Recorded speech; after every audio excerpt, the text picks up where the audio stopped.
And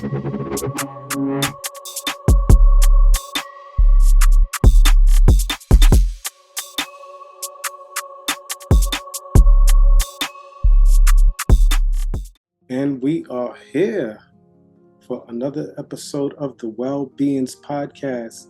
Today we're going to be discussing raising children.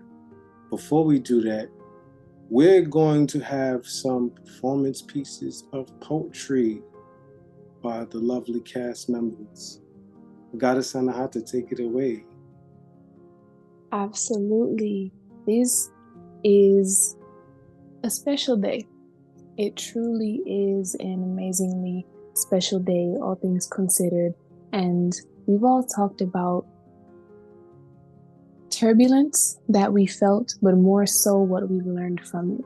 And even in the theme of raising children for this month, whether you're a parent or not, there's so much that can go into being in a family, being in a community, the turbulence that comes with it, and everything that you must learn in order to properly cultivate the next generation.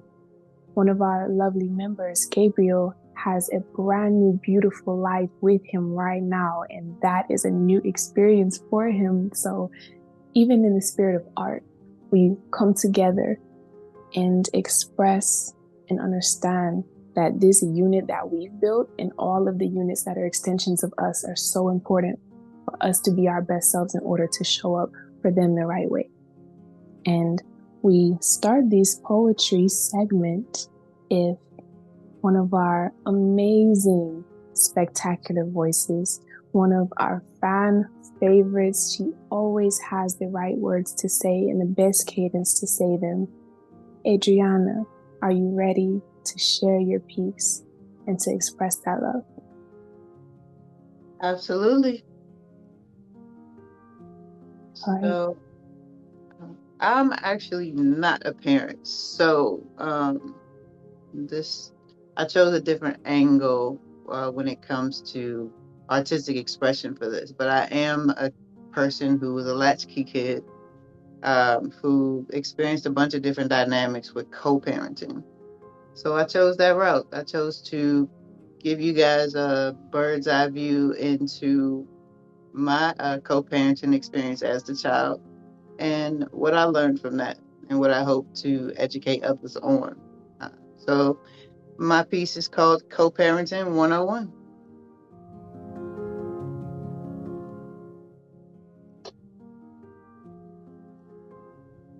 It was BLB and CLT. Her 21, he 19. Friends first, but intentions saw fit to increase. That's what BLB had in mind, at least.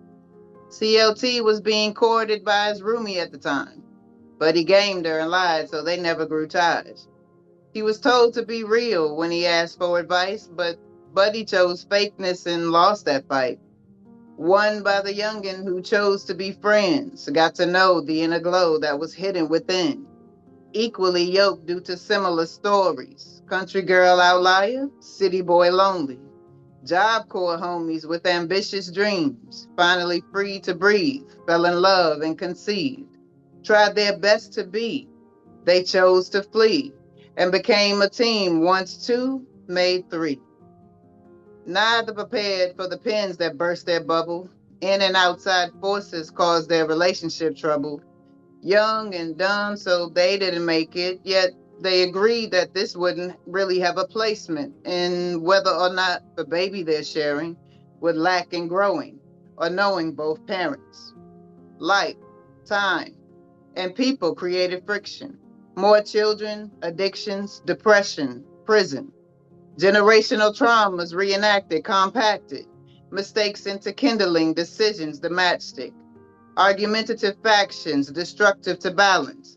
Camaraderie, tumultuous. Agreement, a challenge. Making dysfunction hard to miss. But through all of this, their pack still exists.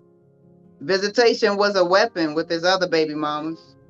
But the first never was a part of that drama. At odds for years, even the child could see, but never was denied her family.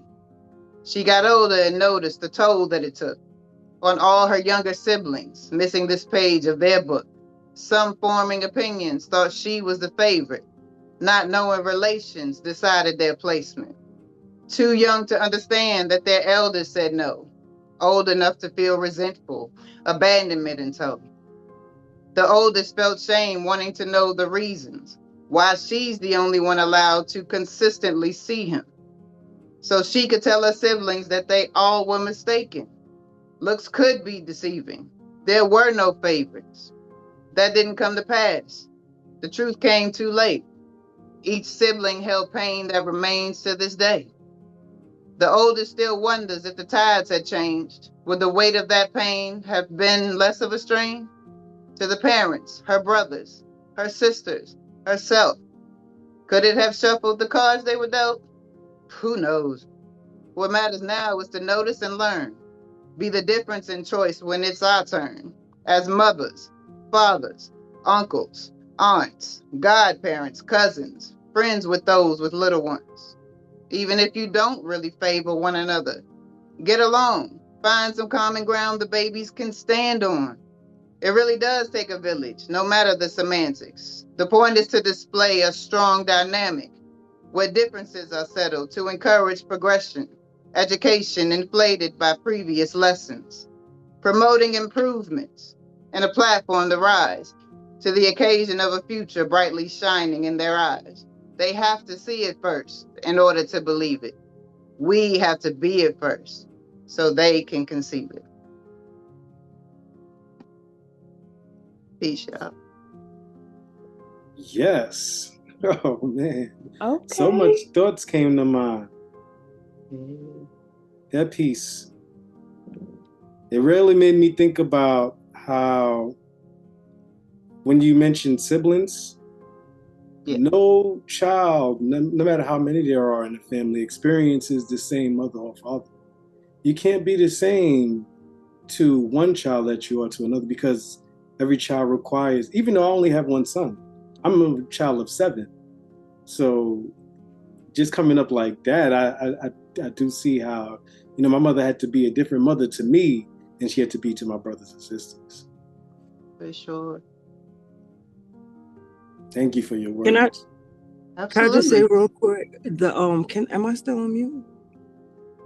Oh, nah, true. Can I just say real quick that was a bar though, when you too young to understand, you know what I'm saying, being so but old enough to start forming resentment. To me, that I was about to use profanity. That was so profound because you don't even realize that stage and how important it is to raise a child, how touchy and how sensitive it is. And that was it right there. You could just be trying to be a good parent or just trying to do your best, and you just saying no because you believe in your heart that it's the best thing, but you could actively really be they have resentment for it. Dang, that's deep. That was deep. I love that bar, bro. I ain't gonna lie. I appreciate it. I'm like Gabe. I'm like where I'm the oldest of 7, and that is that much harder when we're not in the same household. I only have one brother in the same household, so when you add a bunch of different energies and dynamics, there's heartbreaks. There's of course, the parents learning and growing up themselves. It makes it a lot more complicated. So hopefully, future generations will try to at least create a community where even if you guys aren't necessarily the closest or you don't necessarily care for your company, you create a dynamic of peace for the kids because they literally soak up everything. Absolutely everything. That's true.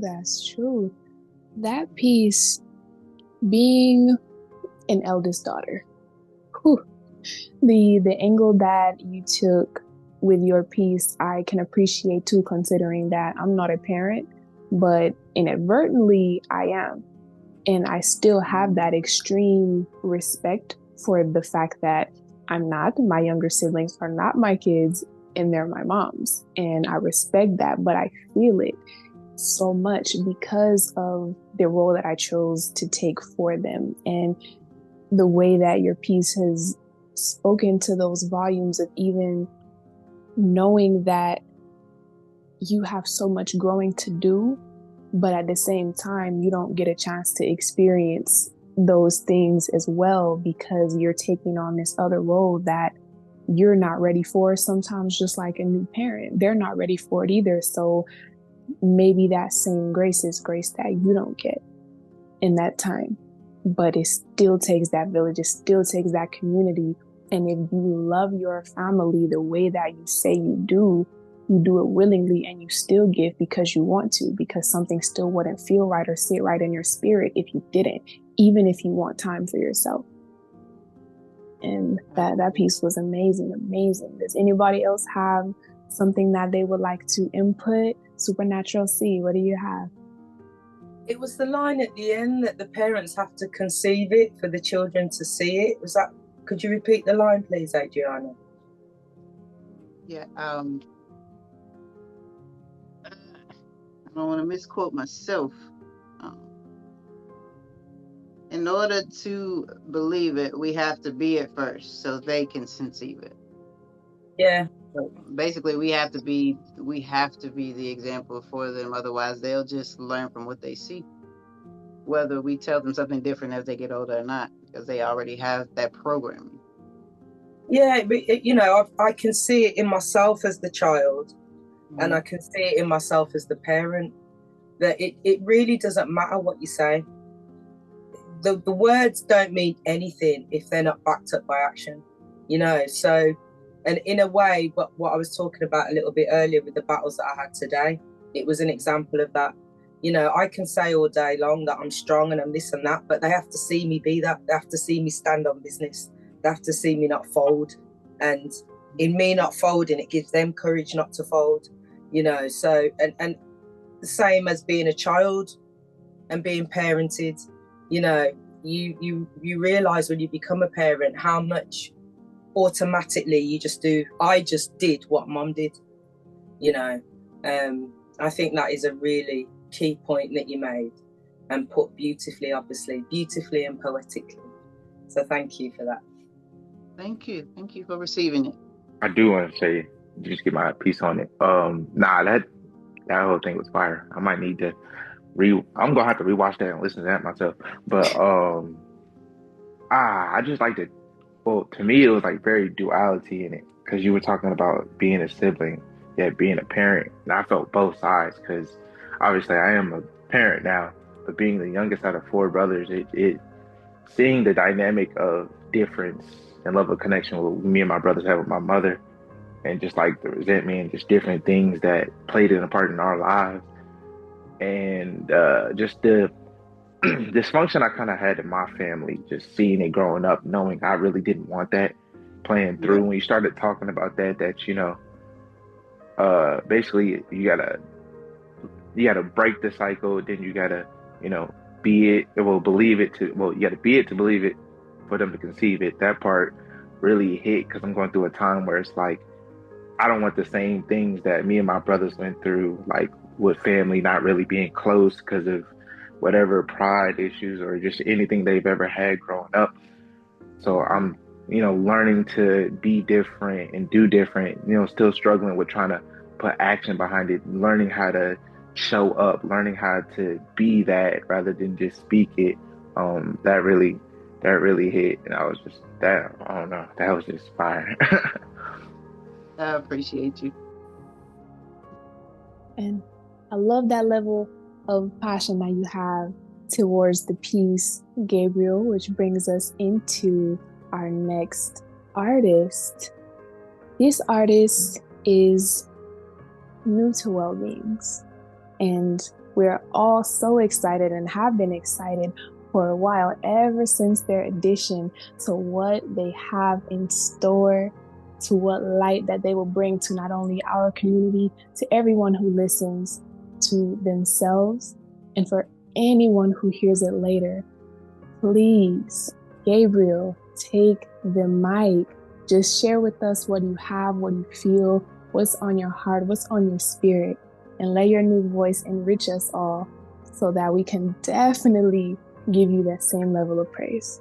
express whatever that you would like to express right now. It's a poetry segment, but we have artists, we have musicians, we have poets. We're multifaceted. So what's on your heart? This is your time. Ooh, okay. Freestyle it. All right, yeah, I'm not prepared. It's off the dome. Now it's Freestyle it. What's been on my heart recently, I would say, is relating to parenting and just I don't know, lives. I would say is a big part of parenting is knowing yourself, knowing your path, and kind of just what do you want to see in your child, but that comes from you. I know with me being the youngest of my brothers, I've seen a lot of stuff that probably, I don't know, would have shaken a lot of people or, put people down. But instead, for me, I've learned to, over the years, kind of conceptualize these emotions towards wanting something better. Like I'll bring in, for instance, my mother is a single mother of 4. There hasn't always been the best times, but she did a great job hiding that, we really didn't have the strongest income. We didn't have the best things, but we always made the fun of it. We had the love of it. But as we grew older, family just happened and not the strongest connections built. And as I see her and my oldest brother's connection fell off the quickest, fell off the hardest. Then it went to my second oldest brother, then my third oldest brother, then it came to me. Me seeing that I could have took the route of, doing the same thing as my brothers did, as not talking to her, not doing nothing, doing this. I took a break. But then I came back and, tried to bring a forgiving spirit in the family dynamic of healing, of understanding, and it showed that it worked. Just showing that I can create a change in the family. That's really what it did into my mind. Showing that I don't have to follow the same routes that, just because family genes, family generations, oh, this is family, so this is how we do this. I just knew inside of me through seeing all the things that I've seen play out, hearing all the things that I've heard play out, that I didn't have to follow the same route just because we're family.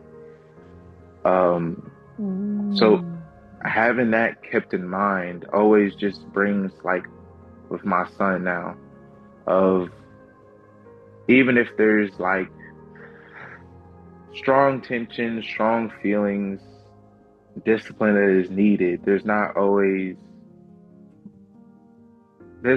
needed to make something negative. You can always look at a situation and turn it into a lesson and make it positive just for the learning experience, but also with the enforcement of discipline with it.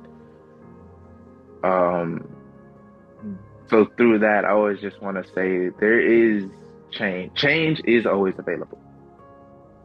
Change is always available, yes. Just because the family is like water, you flow with the current, doesn't mean you have to flow down the same stream. It always can be a path diverted. And that's my piece. It's that ending.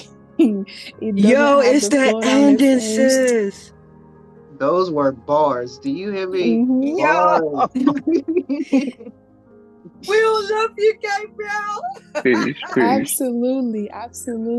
And allowing you that moment to just flow, and you ended it with saying stream, but the whole time you were speaking, it was a flow flowing down the stream, and it led you to that final bar to give you what it is that you needed for yourself and for us. And now you solidified even your contribution into the creativity of the space that was cultivated just by allowing me to put you on a spot like that.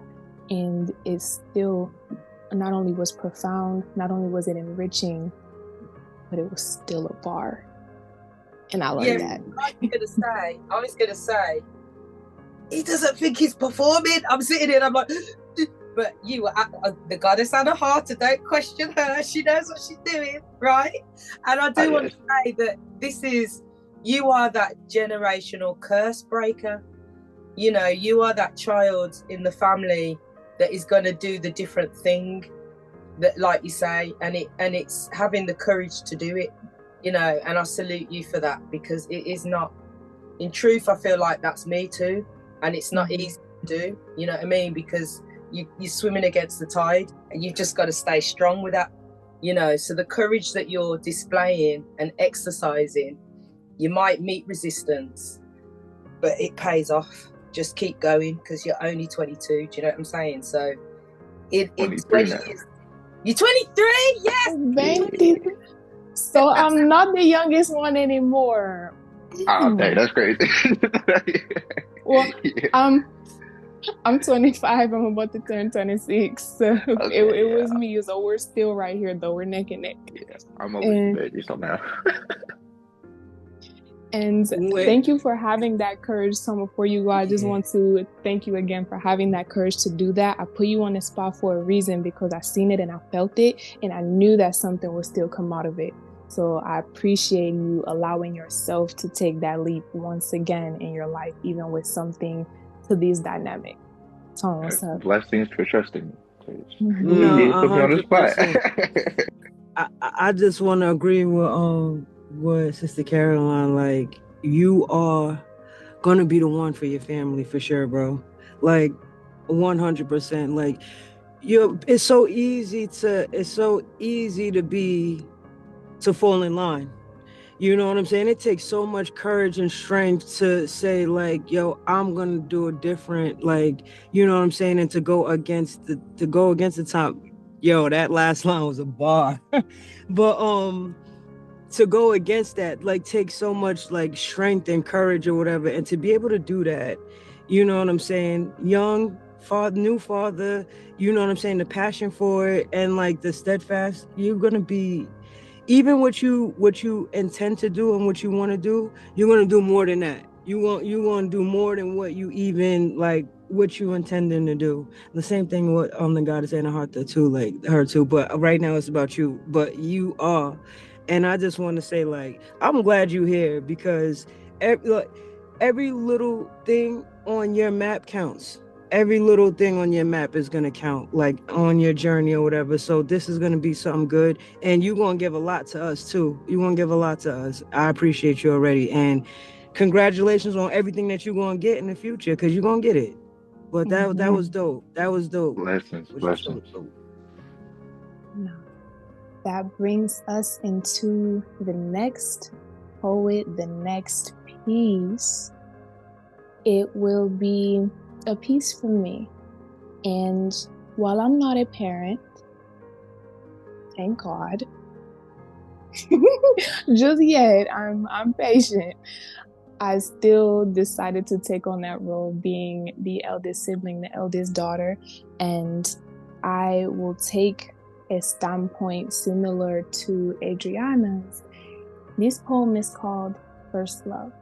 It is a piece dedicated to my younger brothers. Right now, one just turned 12, and my first sibling, he is 18 and he's about to turn 19 next month.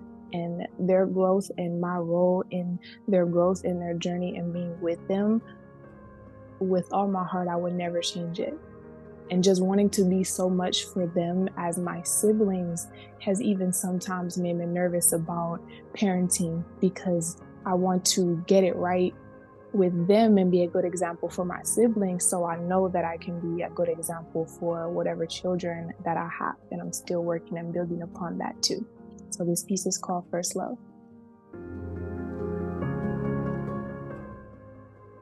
They say that the first man a girl learns to love is her father. Well, I didn't get that luxury, but there's this boy. I remember the first time we met. Heart so big with a body so fragile. Those big brown eyes and soft charcoal hair, I was instantly in love. He had this button nose and a dazzling aura, and I just knew that I'd always keep him safe. I found a new purpose. I felt the flame in my soul in that moment with every fiber of my being. He could have my right lung, both kidneys, and my left leg. My body is his, and I don't care. His shield, I would always protect him. His name is Jeremiah. And then I got to do it again, because who really gets to have true love twice, right? I mean, it's crazy, but this one was stubborn. He was always a fighter. He told me the first time that we met that things would always go his way, too beautiful to ever say no to. He would always be mine. I vowed to be his warrior and his keeper. No greater pleasure on this earth than having his love to hold for eternity. His name is Joseph. 2 loves for life, 2 true beams of light for the rest of my existence. Learning from blood with them, I feel like a superhero. To learn how they need to be treated and cared for is a privilege. They say the first man a girl usually loves is her father. But I got the blessing of younger brothers, my gentle giant and my wild card. True at heart, and I swear I've been love struck. Sure. Ooh, that still makes me tear up when I say it because obvious reasons. But I'm not going to do it today. Okay, I'm done. I love them so much. That's evident. Mm-hmm. That's clear from the words you displayed about them. It made me think about my youngest sister. Mm-hmm. Her not having the luxury of meeting my father. He transitioned before she was even able to have a memory of. But wow. I just think it's, yes. No, just such beautiful words to express your love for your siblings. Thank you. It's so important for sisters to really express that love that they have for their brothers because it matters, especially if you're an eldest daughter. If you're the first sibling, then you automatically have that role reverse, big brother care for the little siblings. No, it's the big sister, and your siblings are young men and you love them so passionately and so powerfully like a mother would her own, especially since we're so far apart. They really came in like my babies, and with all my heart I chose to carry this love very, very deep, and that level of protection that I took on such a parenting role, not knowing the first time, but then knowing the second time, and that all sisters really should have a special relationship with their brothers and show them that love and that affection in a way that they can receive it and really learn them. Because young men deserve that too from all of the people in their life before they even start their own family. And I'll welcome you in a moment, and it's nice to see you, but I have to say, this is gearing up to be, I'm here just tearing up, just gentle tears, after Gabriel blew up the spot. Obviously Adriana did, and Gabriel took it there now. The Goddess Anahata took it even further, and it's so beautiful because like you say, this kind of it's been present in my world just in the thought wise of this gender war thing, and that's what your piece made me think about, is the example that you're giving your brothers of a loving female, and how to have those interactions with an elder female. And I've expressed it before. I always bigging up I Am I Man, but I Am I, you can tell, has sisters because he has a way with respecting females that is really a fundamental thing. You can feel it's fundamental, and I see that fundamental behavior in you as well, the Goddess Anahata, in all of us, but you just performed. So that was supremely beautiful. And as I said, you could feel that, the sincerity and the truth. Oh, I'm gonna cry. I'm done. I had to stop myself too and say, no, it's not today. It's not happening. Okay. And since you brought up I am I, that's the perfect transition. I am I. No. I want to say something. Hold on. Oh, Tone coming into the chat. I gotta get my piece off of too. Oh, yeah. Tone coming into the chat. What's Talk up? your talk. Hold on. Oh, Yeah, because wait a minute. You know one thing, people, the saying that, you never know a mother's love, right? Like, or like to love a mother, a child would never, like, there's no love like a mother's love to a child, right? And then, what your performance or your piece is like, you don't have to give birth to be a parent, right? But I fight this whole thing like a lot. You know what I'm saying? Like the boundaries between parents and things. But from that love that you just like expelled and exuded, you know what I'm saying? I felt like you was their mom. Like that love was that strong. So now, like, you have to question, do you have to give birth to somebody to love them like a parent? Like to love them like a mother? Like not like, oh, like this person, like I love this person so much that, no, I'm not talking about that. I'm talking about that talk that they say, like that deep love that only a mother can have for their kid. That's the love that I just heard, like from you off to your brothers. So it's like, do you have to like give birth to that child to love them like that? Like, you understand what I'm saying? Like, absolutely. That was deeper than that. I felt like that was love that some mothers don't even get. I didn't get that. I didn't get that love from my biological mother, my foster mother. Like, like I would take that from my sister. I would take that. Yo, but I just want to say, like, all in all, like that was beautiful. That really was beautiful, and I wanted to make sure I said that you heard Thank it you, because. Tom. Yeah, when you speak, when you write, like it's embodied. You make somebody embody that. So they're very lucky to have you. Gratitude. I just wanted to. No, my bad.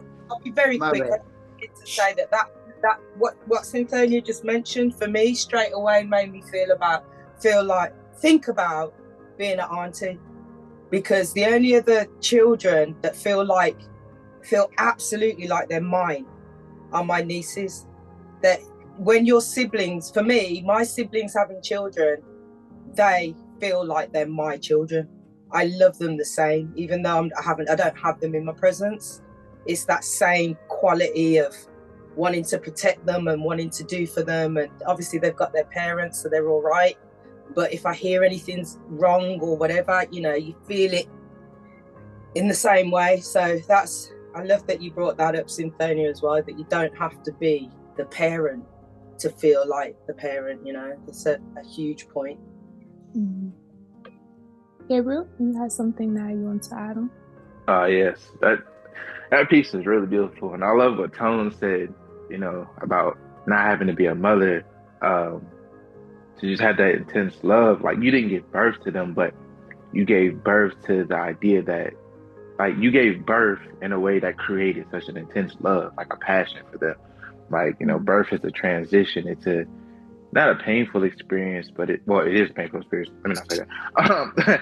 A painful experience, but yours wasn't painful in a way that was like, obviously physical, on you. It was more of spiritual. Like, it was an uplift. It was like, I'm going to put myself on them as if I was their mother.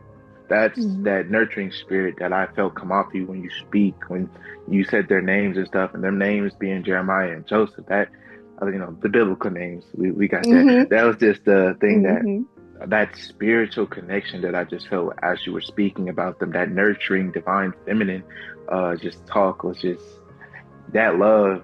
When you are a mother, it's going to be wonderful because you are able to just display it naturally for your brothers.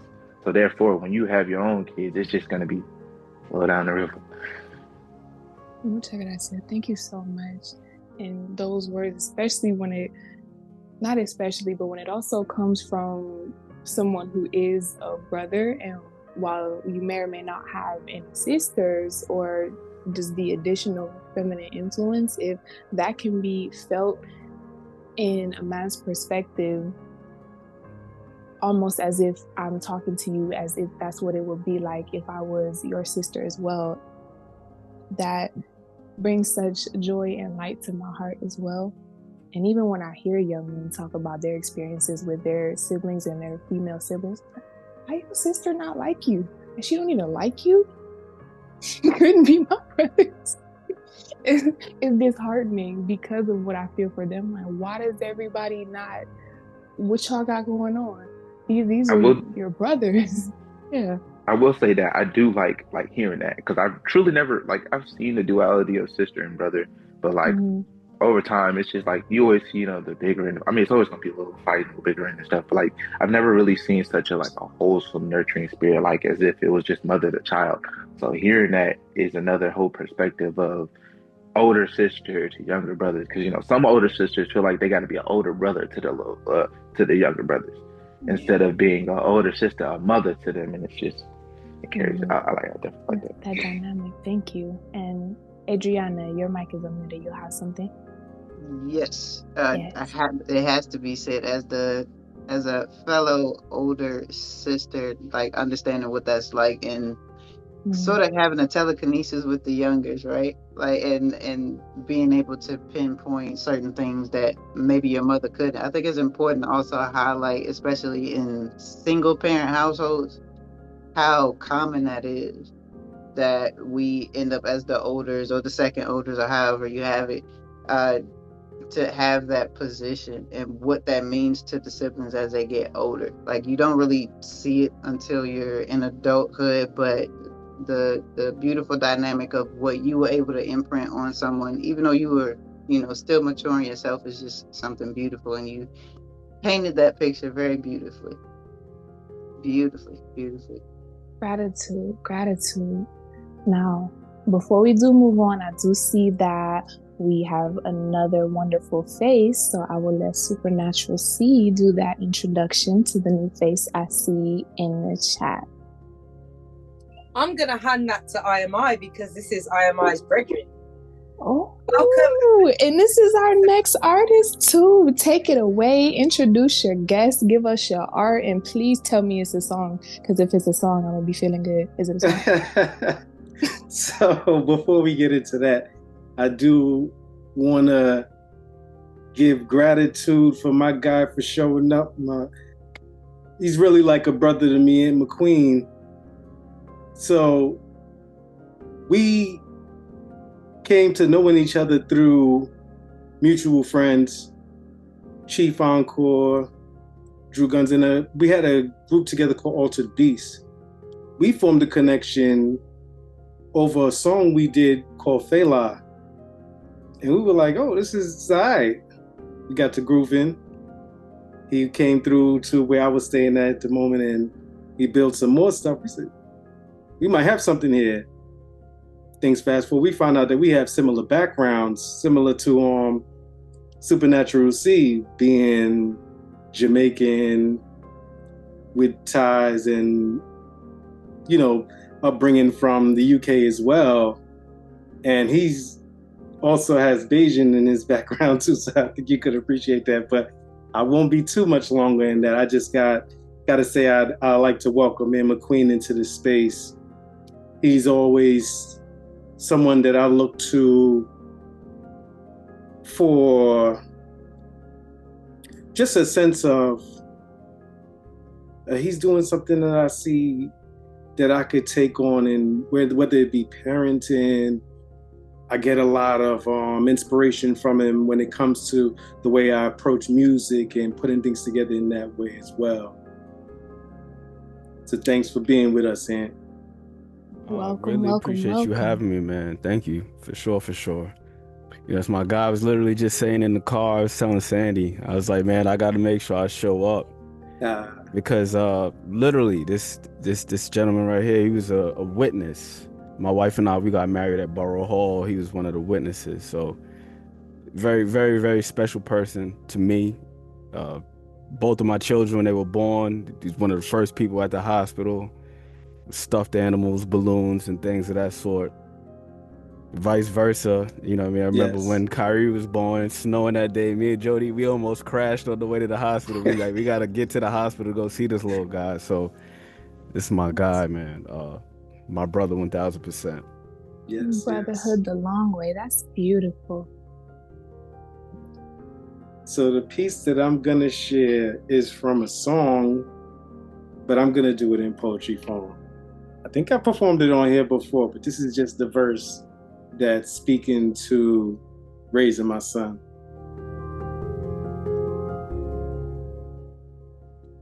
Thinking about my son and all that he's about to do.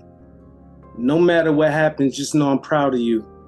If I only got one job to do, it's to guide you through all of life's obstacles. Be there and provide for you, cause I'm the one responsible. Even though me and your moms ain't work out, things don't always go according to plan, but you still hold it down. That's called being a man. And everything that you do the best that you can. Always give it your all, because we ain't promised tomorrow. When tomorrow comes, we call it today. Live in the moment.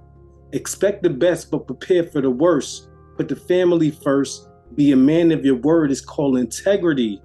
Although some folks ain't got it. Never let them lead you astray. Never be misguided. And even when them skies gray, just want to see you smiling. Ashe, just want to see you smiling. As a father and experiencing the receiving end and now the giving end of fatherhood, that last line, just always want to see you smiling. What does that mean to you, really? Understanding every time you smiled and frowned in your life and the importance of smiling as a man and why you want your son to smile as much as he can. You know, that's something that I'm present to a lot, because we think as children that they don't have anything to stress about, right? Well, my son, he comes to me and tells me, like, oh, I'm not feeling it today or whatever. And I do my best to give him the encouragement to, like, okay, you know, things ain't going your way today, but you still got life to live and things to look forward to smile about. So that's a part of it. And it's also something that keeps me going. Just to know that I'm providing something for him to smile about. I love that. Leading the smile. Always the leading by example is a key theme, and then you even lead with the smile as much as you can to show him, if I can still smile, you can understand how to begin to process that which you feel and know that you have so much to look forward to. Love that. And that you even took that song snippet and then gave it to me in a poem. So still a song. Mm-hmm. Yeah, you just yes, you remixed it, and I can appreciate that. I wanted to say I really like the line, what was it? Expect the worst, but the best, but prepare for the worst. Is it something like that you said? Yes.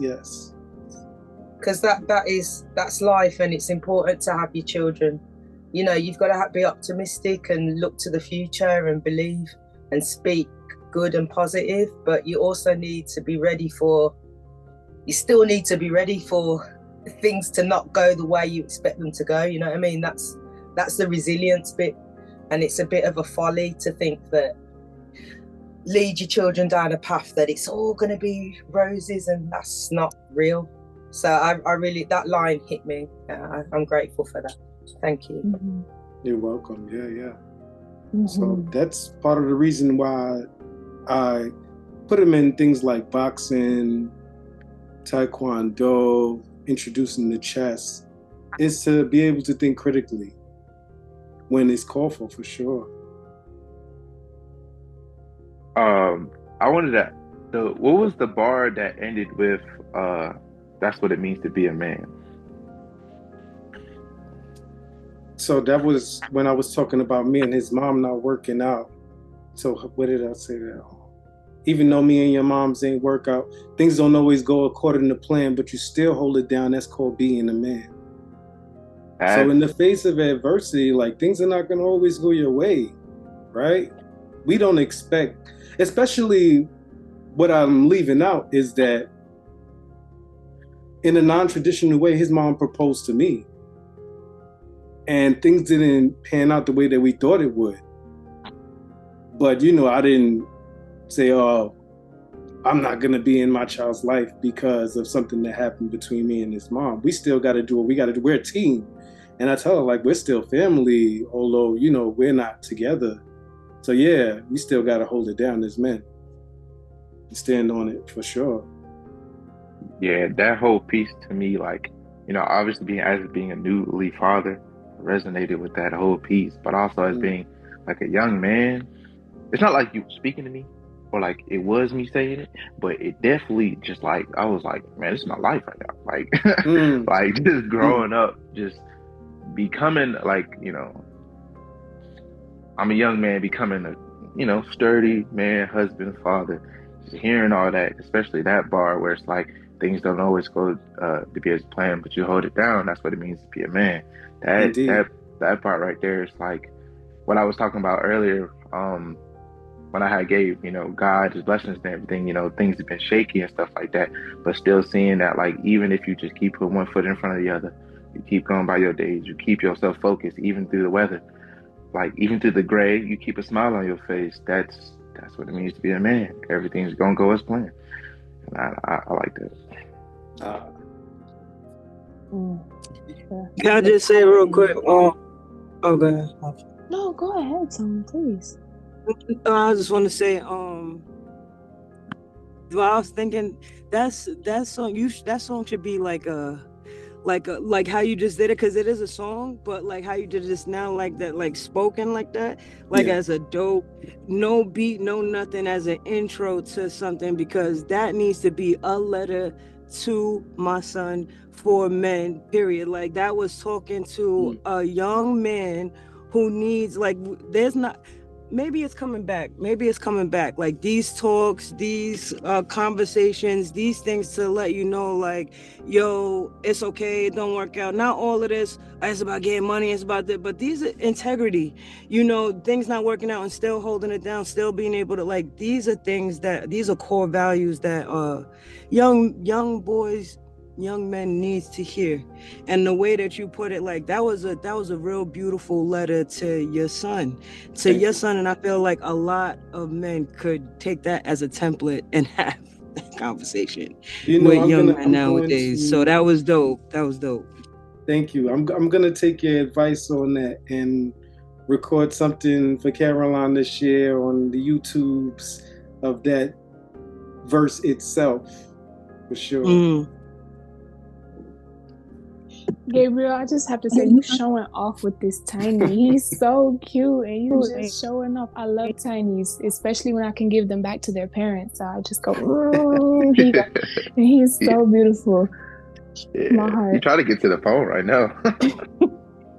Now, as we continue, this is another on the spot moment. Okay, Tone, I see you out the car. I'm on you next. Miss Amara, is there a best piece of advice that you've ever gotten, or a best mentoring moment, whether from a direct parent or somebody who is in the parent role to you, that you can give to us as a bar right now? Something that's helped your development. Yes, and it was actually the other day. I am a mother of a preteen, and the advice I got was, you've never been a parent to a child this age before, so don't expect to get it right the first time. And that was so profound for me, because I was beating myself up about a situation I had with my daughter, and that advice, it allowed me to give myself grace on this parenting journey the journey of life. We don't know everything, and I'm not gonna say everybody, but now for myself, I've experienced, childhood traumas. I'm on my healing journey, on my spiritual journey, and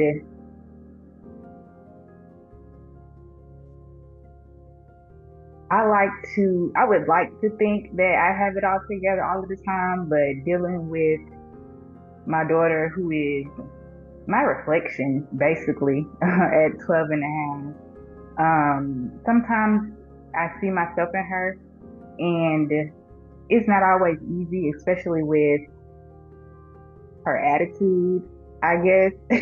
She gives me what I would have given my parents if I was allowed to be as expressive as I allow her to be. And that's not always easy. It's not always easy. But she definitely makes me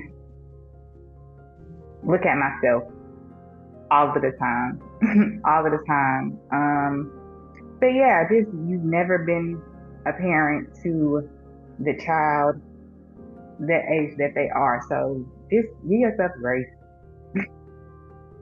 Is that something that you would do again, having a child all over again, having a preteen now and going at it once more?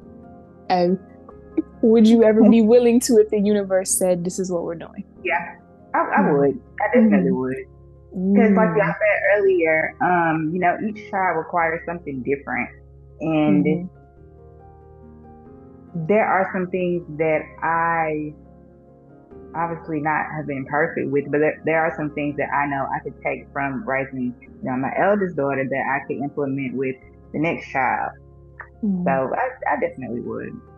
Okay. And I'm so glad that you shared that, even that nugget of you haven't done this before, so you don't have to get right what you've never done before, because the rule applies with parenting the same way it applies with everything else. Once you try a hobby for the first time or something brand new that's abstract for the first time, you're probably not going to get it right because it's the first time. And your first child just so happened to be a daughter. So it's always interesting with the same-sex dynamic, a father's first child being a son, a mother's first child being her daughter, and this being a mini you. Like, golly, just you're this relatable to me? Okay. And then it even brings it back to, I want you to smile as much as you can, but can we smile together? Can we collaborate a little bit? Just give me something. And from just your energy right now, without even knowing you too much, and this being our first interaction, everything that you're doing in your journey, all the parents in here, excusing me, Tone and Adriana, amazing jobs, just calm energy, calm spirit. And I love that from you, especially with raising a daughter. And if she's anything like who you are now, you know that she will continue to grow to be a woman that she can be proud of herself and let alone you can be proud of. I appreciate that. Absolutely. As we progress to Tone with the specs on, now I just want to comment on Amara, because I've got to. We've had this before, this conversation before, but Amara, I absolutely know what you're talking about with what you just said about seeing the reflection of yourself, and it's like the pain sometimes for me with my younger child is it's actually my weaknesses that I see that infuriate me, because I don't want her to get hurt the way that I've got her, with that sensitivity and the way she feels things so deeply and attaches herself. When she has relationships, she really loves you. It takes a minute to get there, but once you're in her heart, you're in there. And I've watched people do her damage, and it breaks my heart, and I'm like, you gotta toughen up. But I'm getting like that because I'm like, you've got to toughen up. And I don't like seeing her get hurt. It's frustrating. So I totally get that. And I will reiterate the advice that you had. You know, that is, with the two of them, I'm at 17 and 18 now, and I'm trying to get my head around that, entering this realm of like adulthood, young adulthood, possible boyfriends and relationships, and then leaving the house and like managing the fear, you know. And I think there's something really fundamental about that age of 12 as well, where what I saw with my daughters is that they started to see the reality of the world, because at that point it's more like family and home and school, but when they start entering teenagehood, they start to see the world. They start to realize there's wars and there's poverty and watching that sink into them, and then them having to adapt as a result. So it's a tough time. It is. It's a challenging time, and the hormones and all that. So good luck to you. You obviously can handle it. For sure. All right. It's time to get into a piece that we're prepared for without even knowing what it is, from one of the favorite poets. We're all our favorite poets, but when we know what this artist has, she always comes with something in the realm of gratitude and appreciation, to deep introspection, to letting us know everything that she feels and making it so relatable to everyone's point in life. So, Tone with the specs on, can you please? Tone with the specs on. Bless Tone us. with the specs on. I did not have anything Bless prepared. Us. Freestyle it. But now you said something on my intro. There's no way. I can't just walk away. Exactly. Yes. You have an obligatory duty to give us some sauce, please.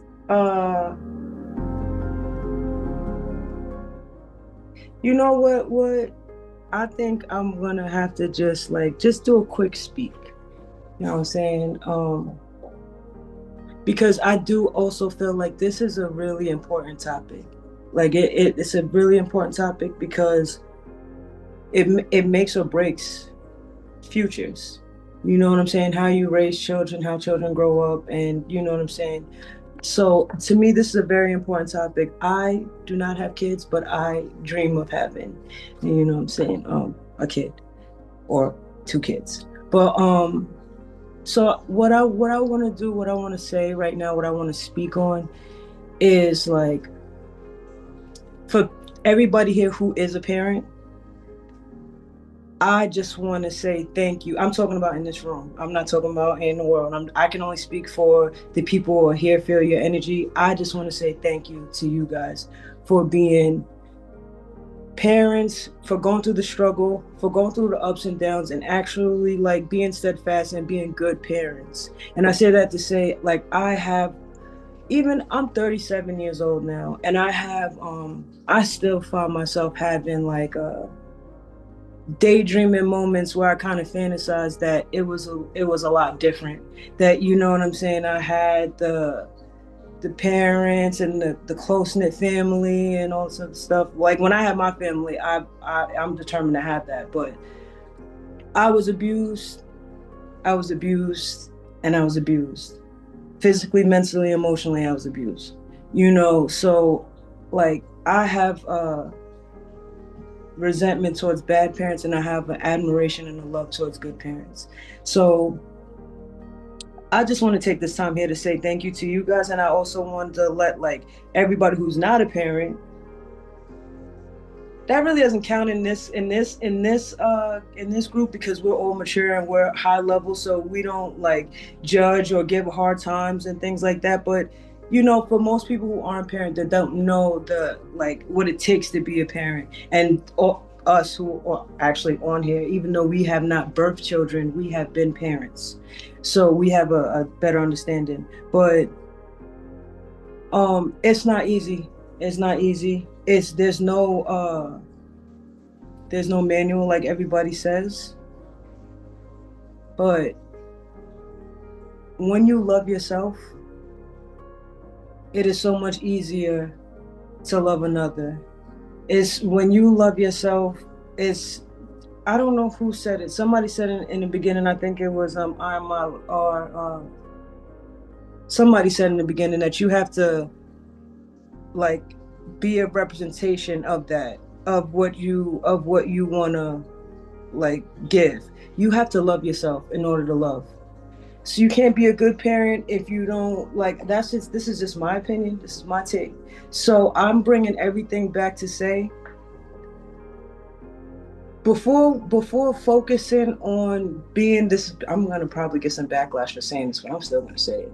Before you focus on being this spectacular parent or doing this and a third, I believe that you should always focus on being the best individual first, so that you can be the best parent, the best friend, the best everything else after that.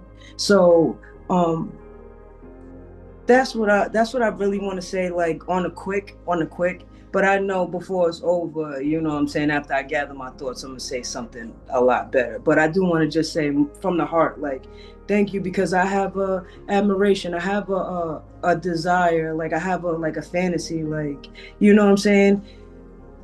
And you know, I never had it. So you know what I'm saying, to be in a room with like everybody who loves their kids and is raising their kids and goes through all of this, and their kids are at that point where they're fighting back on this and that, and there's still, it's just like yeah, like, you know what I'm saying, there's still that in the world, and that's what's up. So thank you for that. So beautifully said. And there wasn't a rhyming bar, but it was amazing. Well, I'm gonna get you on for so trust me. That was wonderful, the way that you spoke to all of the parents in this room, and y'all really are doing your thing, from the brand new parent to the seasoned tenured parent with young adults, to the parents that have that nice middle age, which is y'all favorite age, where they don't know what they want to do and y'all don't know what to do with them, but y'all are figuring it out together. Mm-hmm. Y'all are really gotta be doing y'all thing, gotta be. And so if you look at them next time they're giving you some sass, like, you don't even know how much patience I'm giving you right now. And then you just still give it to them with all of that love, because we all grew up with a lot, probably less patient parenting, and y'all are embracing that more patient and graceful parenting, and they'll know soon enough how lucky that they were to get that. Maybe not right now, but when they understand it, they'll understand it. So you just biding your time, so they come to you and say, you put up with me, thank you. And y'all look at it. So can I just say, give a testimony to what you just said? Like, they may not know that, but when they so my friend, her son is now 26, but all right, from younger to, when I tell you that this kid was like so hard, like he was so angry, and you know what I'm saying, his mom went to prison when, you know what I'm saying, he was younger. He was raised by his grandmother, you know what I'm saying, but he had so much like anger in him or whatever, like he gets old, but she understood the anger, like, but she kept trying, she kept going, she kept doing everything, like always there, like even though like he used to like push her away, showing her this, like she kept trying, she kept being always like trying. Now he come to her like, sometimes she'd be like calling me like so happy, or calling me like tearing or crying, like how happy she is that like the most recently when he went to her, because he's been going slowly, and you know, the most recently he's like, Mom, I want to go to therapy.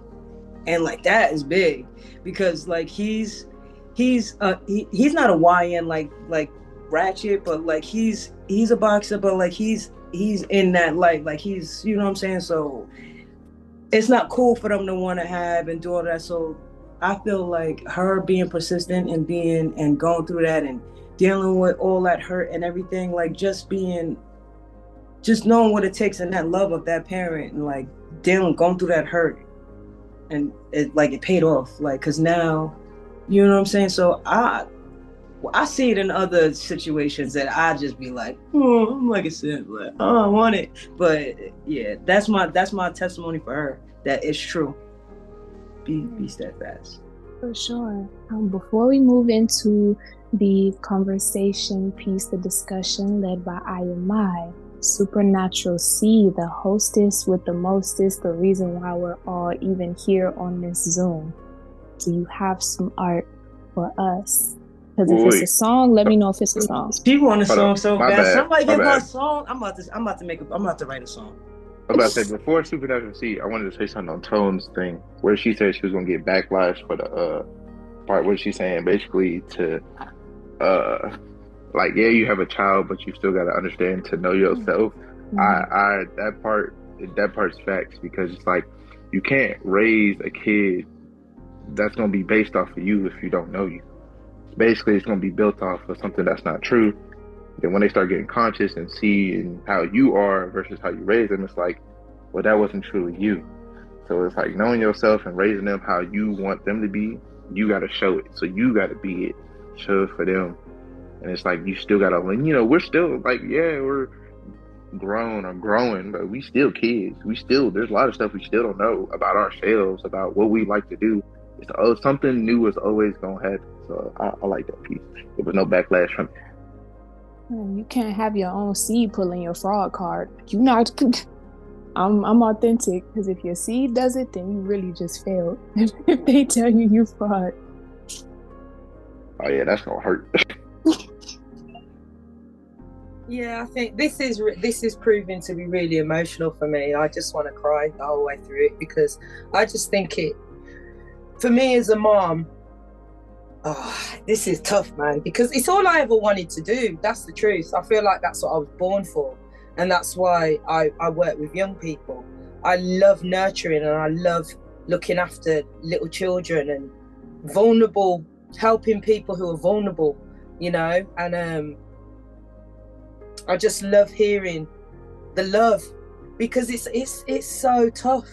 There's no easy road as a parent, and I think if you are going around saying that, you don't get it, because like I said, every child is different.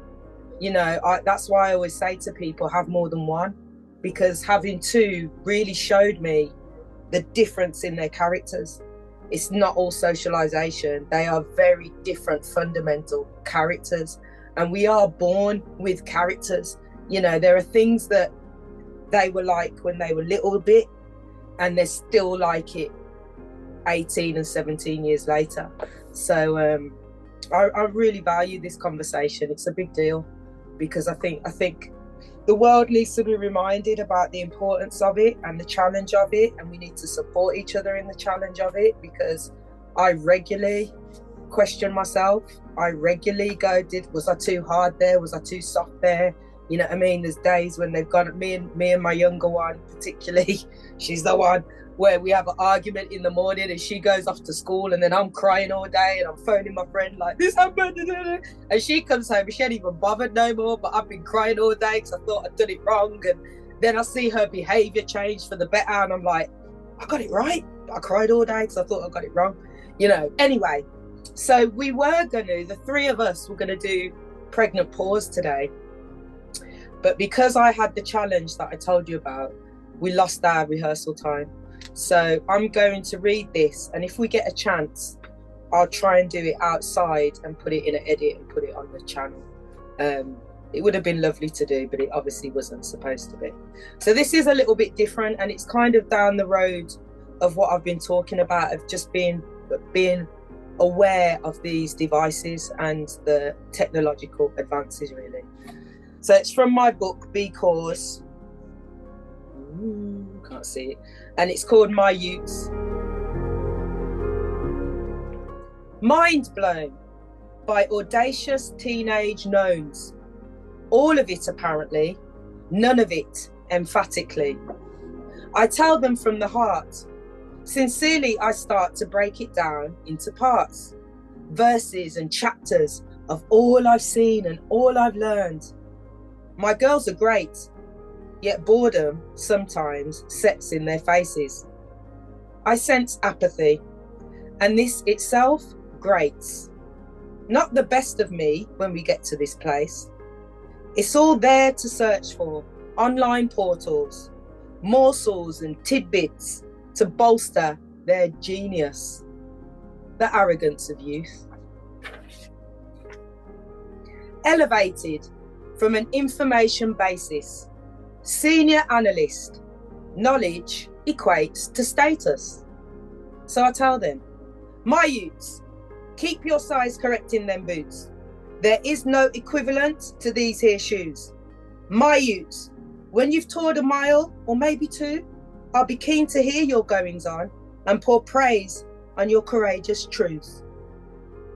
My youths is basically saying, you got to live a life, and because you see it on YouTube and you watch a few things, doesn't mean you know anything about it.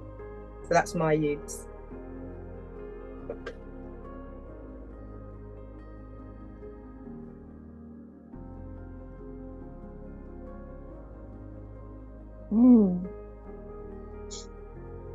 That piece, it got me feeling like you were almost giving yourself a reality check when you wrote it, just putting yourself in that moment of what you've been doing so far and what it's come to, what's next, and even specifically when it comes to you raising daughters and these reflections of you, what they're now going to be, and every time that you want to make sure that you get it right, or whatever the it is and whatever right is, it sounds like you understand the importance of intention, just like how whatever level of spiritual inclination that we all have to know intention matters when you do something. So even when you're making these tough choices on what you should do in each given situation, the intention, it does count, even if it doesn't come out the right way, or even if you might think that you didn't do the best thing possible. No, it was the best thing because you put that intention in it. You weren't just abruptly doing whatever. You didn't lack that self-awareness. You made the choice of the best action for your youngers based on the best that you could do, and the intention absolutely does matter. So that is what I even felt in the intentionality of this piece. Everything that you know you wanted to do best, it still reflects in some way, even if it's not the best way that you handle each moment of raising them. That intention, it still counts, and it powerfully counts, because they know it's still based on love at the beginning, middle, and end of every sun and every moon. Absolutely. And I think that where it's everything is balanced, and you can only prepare so much, you know what I'm saying? And I think that what is dangerous when you're in an information rich environment is thinking that researching and gaining knowledge is going to replace the thing. And I have to battle that as an adult, as a 45-year-old adult.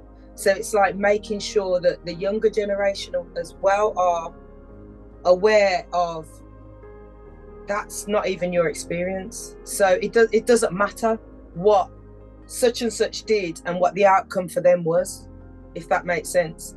It can be relevant. If I want to be a singer, for instance, you know, I watch all this stuff that's going on with some of the R&B artists at the moment, and I'm relieved that I didn't go into it at that age in the way I would have liked to. But then equally, I know that's them, that's not me. I could have had a totally different experience, you know. I still could have a totally different experience. I don't have to, just because you see something. And that's the danger with information, is that you research and you look and you go, if this happens, that happens. But no, because God is in everybody's individual journey. You're not them.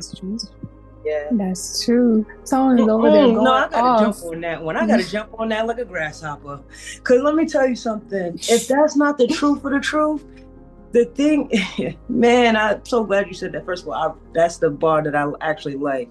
Just because you've seen it on YouTube don't mean you know the thing. And that's that's so profound. That's such a truth.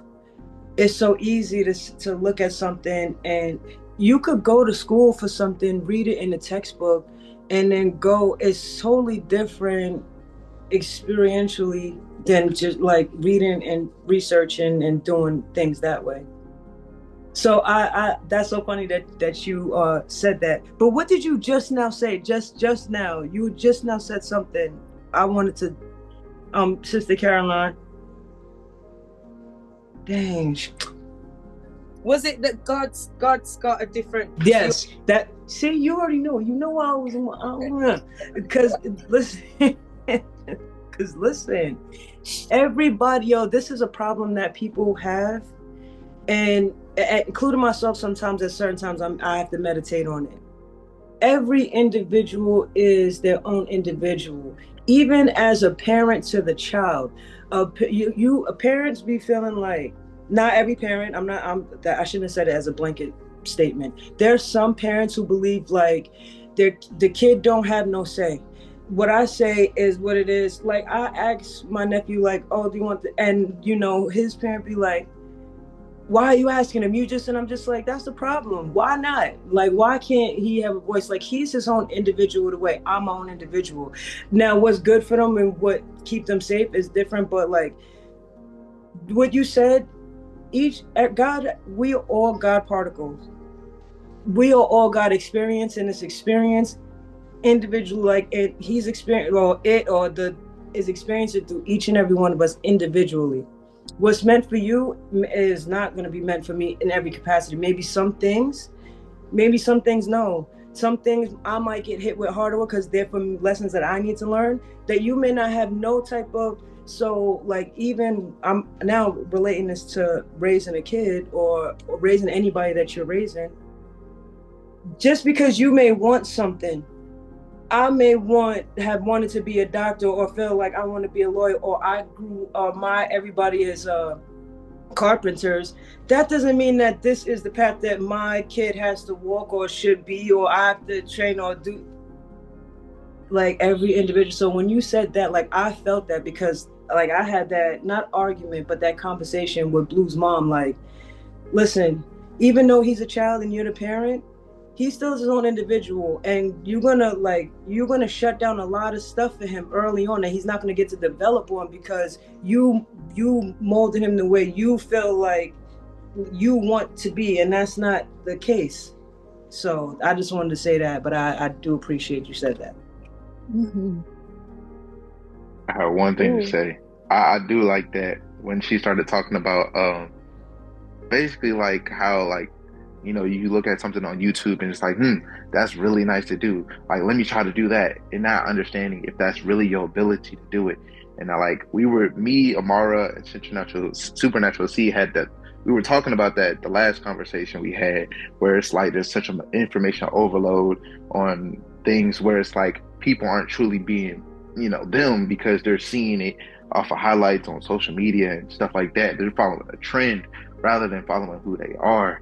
And like branching off of that was powerful. And how Tone said, when you're raising a kid, there's obviously some regrets and things that you didn't do and want to, see it fulfilled, and you try to put that on your child. Like, that doesn't always work, because they could be totally opposite from you, how your personality is. Like, say I'm hands-on, my child might be, like naturally gifted in the word. Well, I'm naturally gifted in the word too, but like, I don't know, just something totally different. And it's like, you can't force it. You just gotta watch. Like, we're meant to be observers, watch and see how it flows, then put them where we see fit, and like hear them out. Kids got a voice. It might not, you want to feel like you got to control something. That's just a natural reaction, is to control as a human. But you can't control, like, you can't force something that you can't control, basically. And that was just my piece. People want to control everything outside of themselves, a vast majority of the people. So you either get a pet, or you have a child, or you go take an authoritative job, because those are all things that you can control easily outside of yourself. And that's not the way. And that says something about a lot of people when they can be observed. Do you have pets? Do you have children? What do you do for work? Because that'll tell me what you're doing in a large scale and how you're doing it within your own life. Do you want to control, or are you actually contributing to their well-being? That just gets me more excited, honestly, to move into this discussion. Please tell us what we're going to be talking about. Please tell us what it is time for. Can I just request a comfort break? And we're running. I was going to say something about that as well. Yes. There we go. And when we do reconvene, if we could have Tone Goddess with some movement. So yeah.